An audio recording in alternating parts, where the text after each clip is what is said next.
दोस्तों, क्या आप जानते हैं रावण की मृत्यु के बाद उनकी पत्नी मंदोदरी का क्या हुआ था? और क्या आपको पता है रावण की पत्नी मंदोदरी ने विभीषण से विवाह क्यों किया था? और मंदोदरी ने रावण के लिए भगवान शिव से क्या वरदान मांगा था? आइए जानते हैं आज की इस वीडियो में। दोस्तों, फूल सत्य ऋषि के पुत्र और महर्षि अगस्त्य के भाई महर्षि विश्व ने राक्षस राज सुमाली और ताड़का की पुत्री राजकुमारी कैकसी से विवाह किया था। कैकसी के 3 पुत्र और 1 पुत्री थी, रावण, कुंभकर्ण, विभीषण और सुपर्णखा। विश्व की दूसरी पत्नी ऋषि भारद्वाज की पुत्री इलाबीड़ा थी, जिससे कुबेर का जन्म हुआ। रावण ने दीति के पुत्र की कन्या मंदोदरी से विवाह किया, जो हेमा नामक अप्सरा के गर्भ से उत्पन्न हुई थी। विरोचन पुत्रवती की पुत्री वज्रवाला से कुंभकर्ण का और गंधर्वराज महात्मा शैलुश्री कन्या समाजसेवी विषण का विवाह हुआ था। भगवान शिव के वरदान के कारण मंदोदरी का विवाह रावण से हुआ था। मंदोदरी ने भगवान शंकर से वरदान मांगा था कि उनका पति धरती पर सबसे विद्वान और शक्तिशाली हो। मंदोदरी ने श्री विश्वनाथ मंदिर में भगवान शिव की आराधना की थी। ये मंदिर मेरठ की सदर इलाके में है, जहां रावण और मंदोदरी की मुलाकात हुई थी।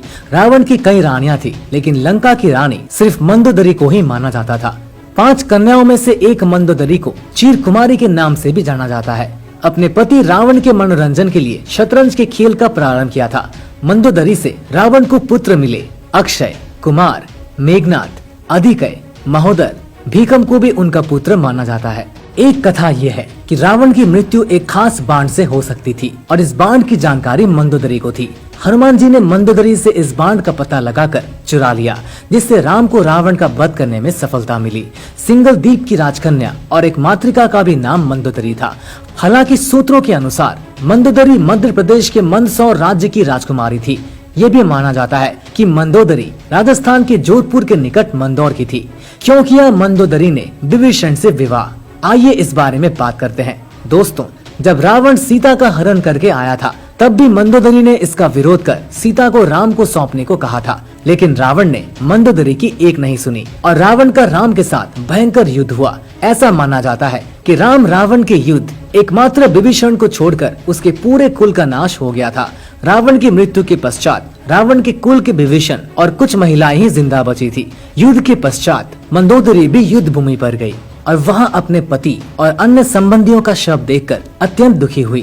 फिर उन्होंने प्रभु श्री राम की ओर देखा, जो अलौकिक आभा से युक्त दिखाई दे रहे थे। श्री राम ने लंका को सुखद भविष्य हेतु विभीषण को राजपाट सौंप दिया, और कहते हैं कि रामायण के अनुसार विभीषण के अभिषेक के बाद प्रभु श्री राम ने बहुत ही विनम्रता से मंत्री के समक्ष विभीषण से विवाह करने का प्रस्ताव रखा था। साथ ही उन्होंने ये भी याद दिलाया कि वे अभी लंका की महारानी और रावण की विधवा है। कहते हैं कि उस वक्त तो उन्होंने इस प्रस्ताव पर कोई उत्तर नहीं दिया था, पर जब प्रभु श्री राम अपनी पत्नी सीता और भ्राता लक्ष्मण के साथ वापस अयोध्या लौट गए, तब पीछे से मंदोदरी ने खुद को महल में कैद कर लिया और बाहर की दुनिया से अपना संपर्क खत्म कर लिया। कुछ समय बाद में पुनः अपने महल से निकली और विभीषण से विवाह करने के लिए तैयार हो गई।